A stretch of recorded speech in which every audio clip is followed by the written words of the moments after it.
வருஷத்தின் துவக்கம் முதல் முடிவு மட்டும். கிறிஸ்தவ வேத புத்தகம் பைபிளில் உபாகமம் அதிகாரம் 11 வசனம் 12 சர்வ வல்லமையும் மனிதர் மீது மிகுந்த அன்பும் கொண்ட தேவன் சொல்லுகிறார், நாம் வாழ்வதற்கு அவர் கொடுக்கிற தேசமாகிய அது உன் தேவனாகிய கர்த்தர் விசாரிக்கிற தேசம்.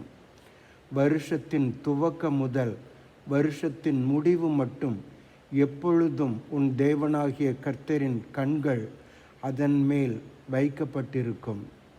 கர்த்தர் விசாரிக்கிறார்.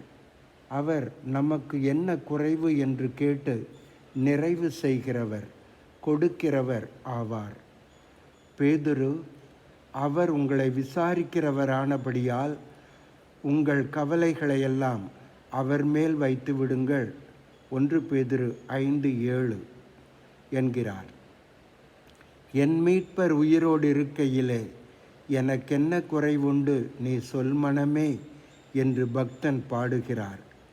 இயேசு தமது சீஷர்களை ஊழியத்துக்கு அனுப்பி அவர்கள் ஊழியம் முடிந்து திரும்பி வந்தபோது லூக்கா 22:35 காண்கிறபடி, பின்னும் அவர் அவர்களை நோக்கி, நான் உங்களை பணப்பையும் சாமான் பையும் பாதரட்சைகளும் இல்லாமல் அனுப்பின போது ஏதாகிலும் உங்களுக்கு குறைவாயிருந்ததா என்றார்.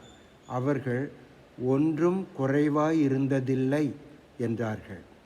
இயேசு நமது உணவு பண்டகசாலையை ஆராய்ந்து குறைவானவைகளை நிறைவு செய்கிறவர். நமது பணப்பையை காலியாகாமல் நிரப்பிக் கொண்டிருப்பவர். ஆபத்து விபத்து நேராமல் கண்மணியைப் போல காக்கிறவர்.